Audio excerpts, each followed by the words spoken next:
जय रामचंद्र।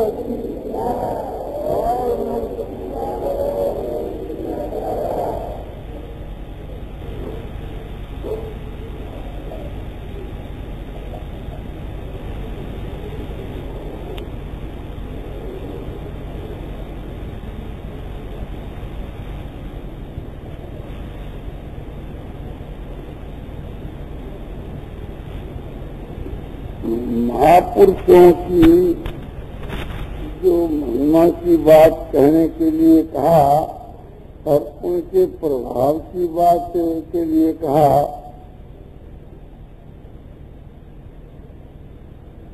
तो ठीक है, उनका जो प्रभाव है वो अपरिमित है, वो परिमित नहीं।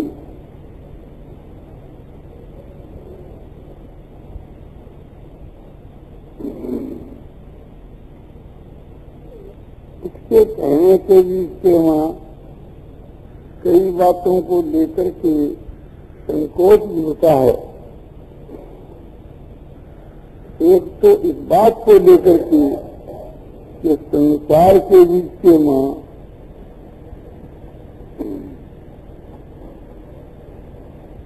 लोग भूरे होते हैं और चाहे जिसको महात्मा मान कर करके और एक प्रकार से उसका दुरुपयोग करते हैं। संसार में बहुत से झूठे महात्मा बने हुए हैं। कोई तो अपने को भगवान बतलाते हैं और कोई अपने को ज्ञानी, और कोई अपने को योगीराज, और कोई अपने को महात्मा, और कोई अपने को भक्त। इस प्रकार से भी अपने बतला करके और लोगों को ठगते। हमारे स्त्रियां जो है, माता बहना, ये तो बहुत ही भूरी होती है। ये तो चाहे जिसके फंद में फंस जाती है,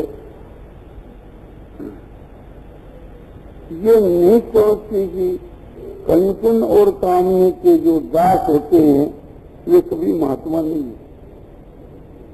कंचन माना रुपया और कामनी माना स्त्री।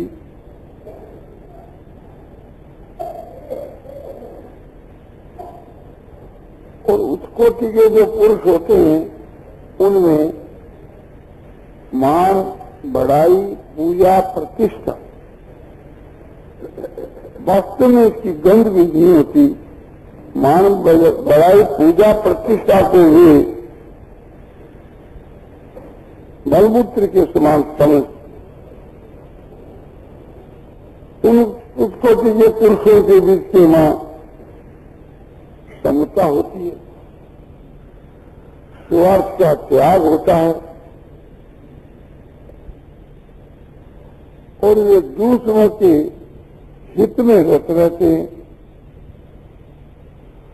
उनका अपना तो कुछ कार्य रहता नहीं। उनका जो कुछ अपना तन मन धन है या जो भी कुछ एक प्रकार से उनके अधिकार के वहां चीज है,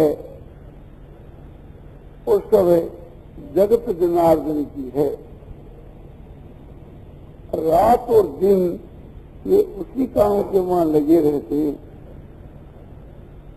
तो ऐसे पुरुष इस जमाने में बहुत ही कम होते हैं।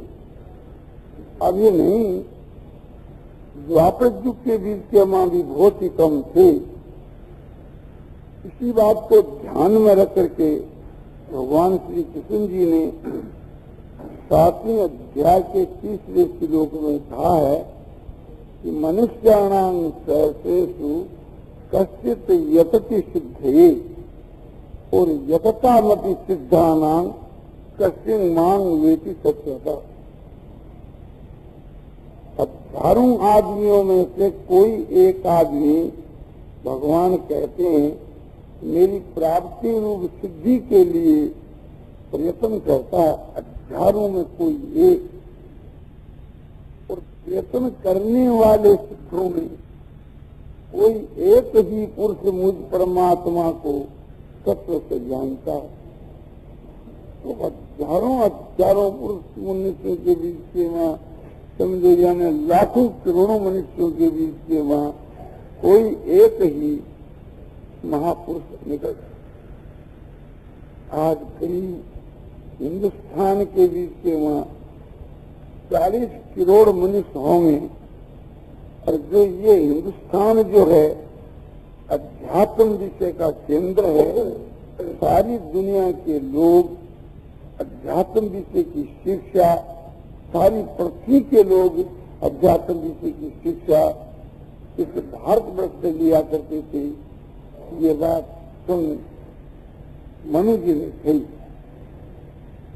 ऐसे अध्यात्म प्रधान इस भारतवर्ष के बीच के वहाँ समझो कि 40 करोड़ मनुष्यों के बीच के वहाँ जो जिसको हम लोग महापुरुष कहते हैं, ऐसे 40 पुरुष भी शायद ही हो। तो इससे करोड़ आदमी में से एक आदमी इस गणना से पड़ जाता। आजकल इस प्रकार से चीज देखने में आता है, कितने सैकड़े हजारों आदमी एक दूसरे को ही महात्मा मानते हैं, और दूसरे सैकड़े हजारों आदमी एक दूसरे को ही, और कितने एक तीसरे को ही, कितने एक चौथे को ही। तो सब जगह एक प्रकार से अपनी अपनी ढपनी सी बज रही है। और समझो कि आपने कितने अपना अपना भगवान बना रखे हैं, कितने आदमी तो समझो कि हमारे देखने के बीच में ऐसी बात आती है, और उनको भगवान के नाम से संबोधन करते हैं, और वह पामर उस भगवान के नाम से अपने को स्वीकार करते हैं। ख्याल करना चाहिए कि जो इस बात को खुद स्वीकार करता है कि मैं महापुरुष हूँ, या मैं एक ज्ञानी महात्मा हूँ, या मैं एक ईश्वर का अवतार हूँ, या मैं एक योगी राज हूँ, या मैं एक जीवन मुक्त ज्ञानी हूँ, उन स्वीकार करने वालों में तो शायद ही कोई श्रेष्ठ पुरुष निकले। ये आपको एक ऊंची बतला दी जाती है, इससे कि आपको थोड़ा समझो कि ज्ञान हो जाए। श्रेष्ठ जो पुरुष होते हैं ये खुद तो अपने को श्रेष्ठ कहते ही नहीं, किंतु दूसरे जो लोग कहते हैं उनको भी वे स्वीकार नहीं करते।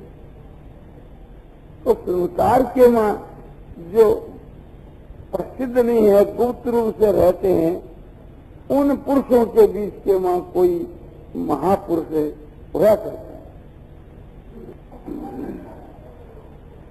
और ये नहीं कि प्रसिद्धों के वहां कोई नहीं होते, सैकड़ों जो प्रसिद्ध आदमी लोग मानते हैं उनके बीच के वहां कोई एक महापुरुष उनमें भी होता है, किंतु इसका पहचानना जो है वो बहुत ही कठिन। तो महापुरुषों के गुण और प्रभाव की बात और उनकी महिमा की बात एक तो इसलिए कम कही जाती है कि जो झूठे महात्मा बने बैठे हैं वे लोग एक प्रकार से उस पद्धति से अपने को पूजाने लगेंगे कि देखो एक प्रकार से कि गीता भवन में झेदियाल गोविंद के ने महात्माओं के विषय में ऐसी बात कही, और वह महात्मा है तो मैं हूँ। इस प्रकार से आप वो महात्मा बन करके, ज्ञानी बन करके, योगी बन करके और अपने को पूजाने लगेंगे। हम नहीं भी कहें कभी एक प्रकार से ये जो कुप्रथा जो चली हुई है या तो बंद होनी मुश्किल कठिन है, किंतु एक प्रकार से उसको समर्थन कर देने से और उसको प्रोत्साहन मिल जाएगा लोगों को। और दूसरी बात यह है कि कोई आदमी ऐसा समझ लेता है कि महात्माओं के जो लक्षण बतलाते हैं तो ये एक प्रकार से इसको ये महात्मा मान ले, में यही साथ महात्मा हो ऐसा मान करके और मेरे साथ के बीच के वहां दुर्व्यवहार करने लगते हैं। दुर्व्यवहार ये एक प्रकार से उसकी बड़ाई करनी, उसको मान करना या उसकी प्रतिष्ठा करनी या उसको महत्व देना, ये दुर्व्यवहार है। ये एक प्रकार से थी समझो कि हमने अच्छे पुरुषों से ये बात सुनी है और समझी है कि अच्छे पुरुष जो होते हैं वास्तु के बीच के मां अपने कलंक समझते हैं। माने यह है कि जो अच्छे साधक होते हैं वे भी एक प्रकार से अपने मान बढ़ाई के फंदे में फंस जाते हैं तो गिर जाते हैं। तो यह एक बड़ी एक प्रकार से बला है। तो साधक जो पुरुष हैं उनको तो खूब ही सावधान रहना चाहिए। जो अच्छे पुरुष होते हैं वे मान बढ़ाई खुद नहीं चाहते, किंतु दूसरे लोग उनको मान और प्रतिष्ठा देते हैं तो वो अमृत से भी बढ़ करके प्रिय लगने के कारण से भी साधक आदमी उसके वहां फंस जाता है। तो इसलिए एक प्रकार से साधक मनुष्य को तो इससे दूर ही रहना चाहिए। और जो अच्छे पुरुष हैं उनको ये उचित है कि मान बढ़ाई प्रतिष्ठा का उनके भीतर में ही त्याग है, किंतु संसार के बीच के वहां एक मान बढ़ाई प्रतिष्ठा तो रहित होकर के किस प्रकार से विचरण करना चाहिए, ये बात संसार के वहां आचरण में लाने की बड़ी आवश्यकता है। समझो कि जो इनके किंकर हैं वे तो अपने को पूजाते हैं तो क्यों ऐसा करेंगे। और सच्चे जो महात्मा जो पुरुष होते हैं एक प्रकार से वे यदि वास्तव के वहां इस आदर्श को नहीं दिखलाएंगे तो फिर संसार के वहां दिखलाने वाला ही कौन रहा। भगवान ने गीता में कहा है कि यदि यद आचरति श्रेष्ठ तब देवी तिरोजनो स यद प्रमाणम कुरु के लोकस तदनुवर्त। श्रेष्ठ पुरुष यानी महात्मा पुरुष जो आचरण करता है उसी के अनुसार दूसरे इतर माने दूसरे लोग चलते। और श्रेष्ठ पुरुष जिस बात को प्रमाणित मान लेता है, प्रमाण कर देता है कि ये बात सही है, उसी के अनुसार भी लोग चलते। और श्रेष्ठ पुरुष जब मान बढ़ाई प्रतिष्ठा को स्वीकार कर लेंगे तो दूसरे जो एक प्रकार के हैं वे भी समझेंगे कि मान बढ़ाई प्रतिष्ठा की निंदा तो सभी करते हैं, किंतु प्राप्त होने के ऊपर स्वीकार भी सब कर लेते हैं। जो संसार के नाम महात्मा के नाम से प्रसिद्ध है, योगी के नाम से, ज्ञानी के नाम से, नेता के नाम से प्रसिद्ध हैं, जो आचार्य कोटि के वहां प्रसिद्ध हैं, तो संसार के बीच के वहां लोग कहेंगे कि भाई सभी तो एक प्रकार से करते हैं, ये जो आप कहते हो ये बात समझो व्यवहार के मान नहीं देखी जाती। और व्यवहार के मान न आने के कारण से भी उसका दुनिया पर असर नहीं होता। लोग कहते हैं कि ये सब बात कहने की होती है और वास्तव के बीच के मां काम में लेने की नहीं होती। जो हम कहते हैं कि भी गीता के लक्षण जिनमें घटते हैं, गुणातीत के लक्षण जिनमें घटते हैं वे गुणातीत, भक्तिमान पुरुषों के लक्षण जिनमें घटते हैं वे भगवान के भक्त। किंतु एक प्रकार से चर्चा करने वाले तो ये कहते हैं कि ये पुस्तकों में तो हमने देखा, किंतु ऐसे मनुष्य हमारे को बतलाइए कि ये बात किस में घटती है।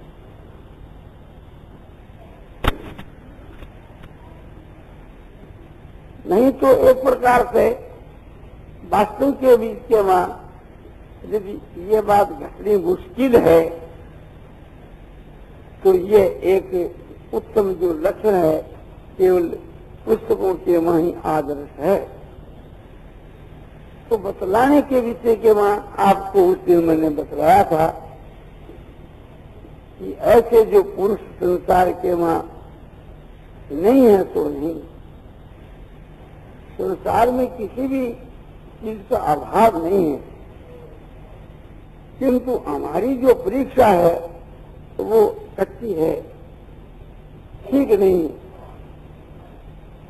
हम किसी को महात्मा बतला दे रहे हैं, वे महात्मा नहीं निकलता है, और किसी को हम महात्मा नहीं मान रहे हैं उनमें भी कोई महात्मा निकलाता है, क्योंकि न तो हम सर्वज्ञ हैं और न एक प्रकार से ये विषय ऐसा है कि दूसरा किसी को कोई जान सके।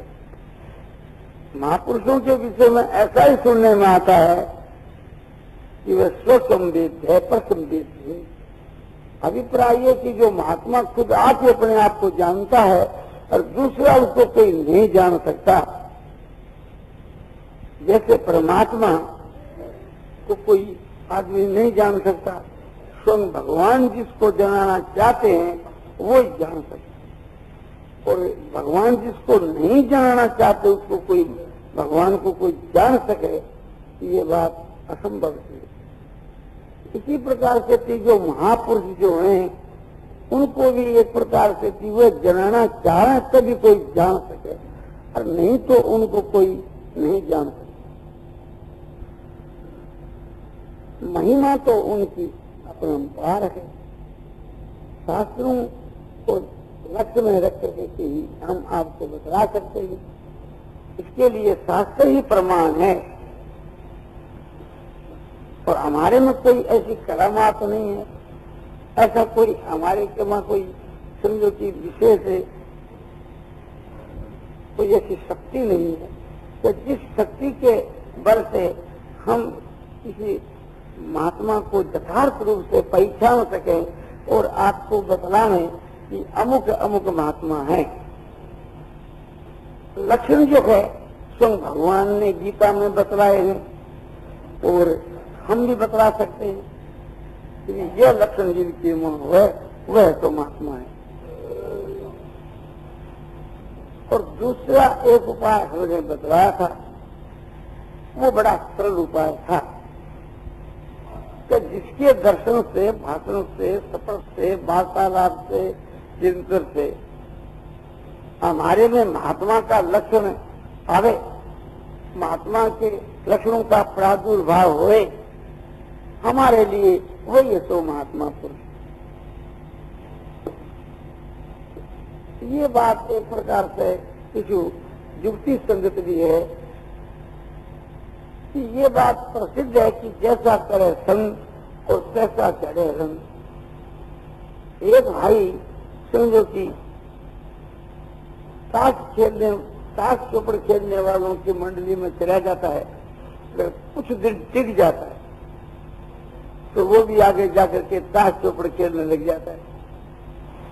एक भाई जो है जुआरियों के साथ में कुछ दिन रहता है तो जुआ सीख जाता है।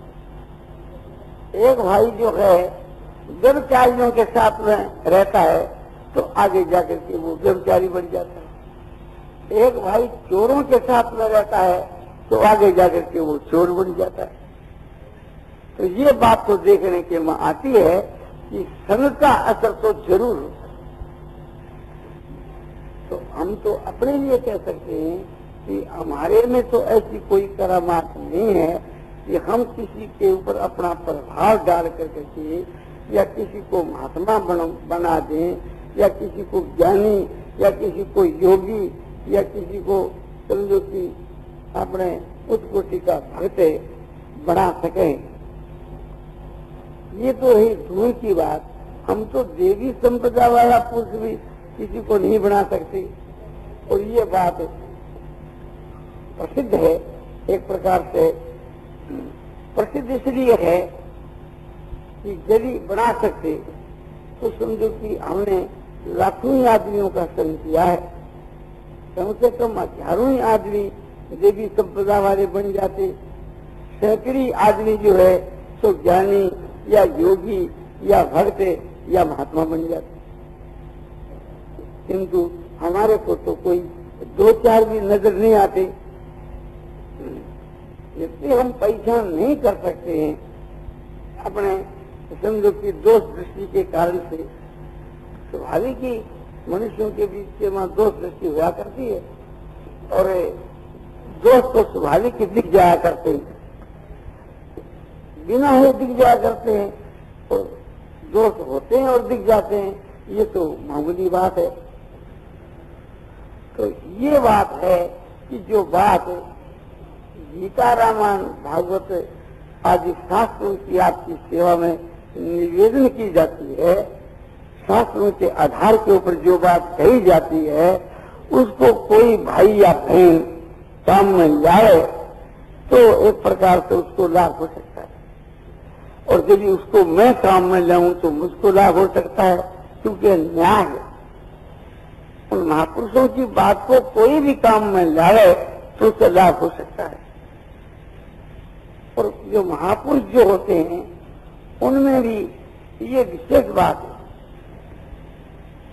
कि उनकी हम लोग आज्ञा का पालन करें तो हम लोग भी महापुरुष बन सकते हैं।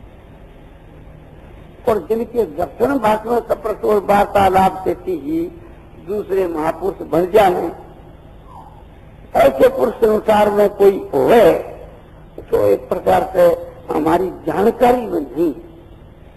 हम ऐसे तो नहीं कहते कि संसार के मां नहीं ऐसे, हाँ परमात्मा की प्राप्ति होनी एक बात है और दूसरों को परमात्मा की प्राप्ति करा देनी एक बात है।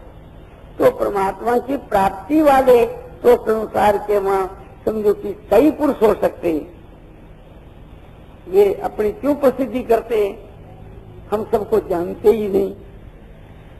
तो इस प्रकार से गुप्त रूप से कई मनुष्य मिल जाते हैं, किंतु ऐसे कोई पुरुष होते जिनके दर्शन भाषण तपस्या और वार्तालाप से समझो कि मनुष्य महात्मा बन जावे, ज्ञानी बन जावे, ऐसे पुरुष यदि प्रसिद्धि के वहां हुए तो उससे कई ज्ञानी महात्मा बन जाते, तो वो बात छिपी नहीं है।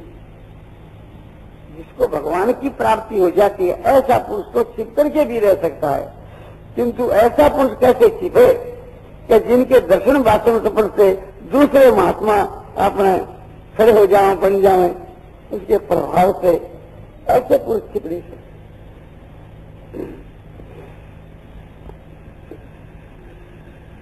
तो जो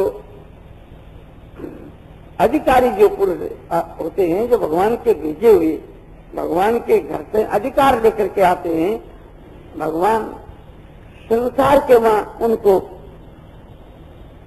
लोगों के कल्याण के लिए जो भेजते हैं, ऐसे जो अधिकारी पुरुष होते हैं उनमें ही ऐसे पुरुष होया करते हैं कि जिनके दर्शन भाषण तपस्या और वार्तालाप से दूसरे लोग भी महापुरुष बन जाएं।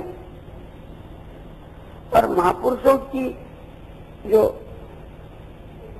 आज्ञा जो माने उसके कल्याण में तो कोई शंका की बात ही नहीं। और उनकी वही बड़ी सेवा है, उनकी जो आज्ञा का पालन करना है।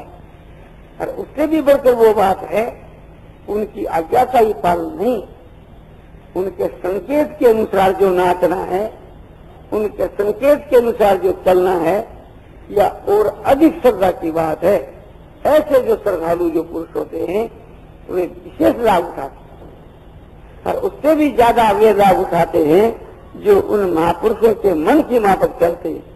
और मन की माफक चलने का जिनका अभिप्राय होता है वे महापुरुषों के मन के हृदय की बात को जान जाते हैं। जैसे पतिव्रता स्त्री अपने पति के हृदय की बात जान जाती है, इसी प्रकार से थी वे उन्हें पुरुषों के हृदय की बात को जान जाते हैं और उससे भी और वे जल्दी लाभ उठा सकते हैं। अधिक परम श्रद्धालु है जो उनके सिद्धांत के अनुसार समझो कि आपने चलते। जैसे पतिव्रता स्त्री अपने पति के छाया की माफक अपने बर्ताव करती है। जैसे मनुष्य की छाया मनुष्य के छाया के अनुसार समझो कि जैसे छाया अनुकरण करती है ऐसा कोई भी अनुकरण नहीं करता। तो जो छाया के अनुसार अनुकरण करता है वो तो एक प्रकार से थी समझो कि परम श्रद्धालु है। उसको तो परमात्मा की प्राप्ति शीघ्र से शीघ्र होनी चाहिए और होती ही है। जबकि एक पतिव्रता स्त्री पतिव्रत धर्म का पालन करने वाली पति की छाया होकर के रहती है और पति के संकेत की माफक नाचती है, वो परमात्मा को प्राप्त हो जाती है। फिर महापुरुषों की छाया की माफक जो चलने वाले उनके मन की माफक चलने वाले परमात्मा को प्राप्त हो जावे, इसमें आश्चर्य ही क्या। हुक्म की माफक और मन की माफक चलने पर तो एक माता पिता की आज्ञा का हम पालन करें तो उससे हमारा कल्याण हो सकता है। हम एक गुरु की आज्ञा का पालन करें तभी हमारा कल्याण हो सकता है। चाहे गुरु जो है महापुरुष न हो, आज्ञा के पालन का बड़ा भारी महात्म है और उससे भी ज्यादा महात्म है कि एक प्रकार से उनका अनुयायी होकर के और उनके संकेत की माफक चलना। और उससे भी ज्यादा पावर है उसमें जो उनके मन की माफक है और उनके सिद्धांत की माफक चलना। तो ऐसे श्रद्धालु संसार के बीच के माँ बहुत ही कम देखने में आते। लोग जो है अपने सिद्धांत के अनुसार सभी चलाना चाहते हैं। हम लोग जितने हैं सभी ये चाहते हैं कि दूसरे लोग हमारे अनुयायी बन जाएं, हमारे में श्रद्धा करें, हमारे हुक्म की माफक नहीं हमारे संकेत की माफक चलें। ये चलाने वाले तो हम लोग बहुत चाहते हैं, किंतु चलने वाला जो पुरुष है ऐसा आजकल के समय में देखने वाला बहुत ही कम आता है। संसार के बाद हम लोग जितने आदमी हैं, अब जितने हम यहाँ मौजूद में बैठे हैं इस कमरे के बीच के वहाँ अधिकांश आदमी जो है इस बात को चाहता होगा कि भाई हमारे हुक्म का लोग पालन करें, हमारे सिद्धांत के अनुसार चलें, हमारे में लोग श्रद्धा करें। तो ये तो स्वाभाविक की बात है, किंतु ये कोई गुण नहीं, ये तो दोष है। उस कोटि के जो पुरुष होते हैं तो वे ऐसा नहीं चाहते, उनके माँ चाहना होती ही नहीं। उनके बीच के माँ एक प्रकार से चाहना सी कहीं दिखती है, किंतु वास्तव के माँ होती नहीं। किंतु ऐसे पुरुष देखने में कम ही आते। ख्याल करना चाहिए कि ऐसे जो महापुरुष होते हैं उनका एक तो सत्य के ऊपर बहुत ख्याल रखता है, वे सत्यवादी होते। उनके वचन से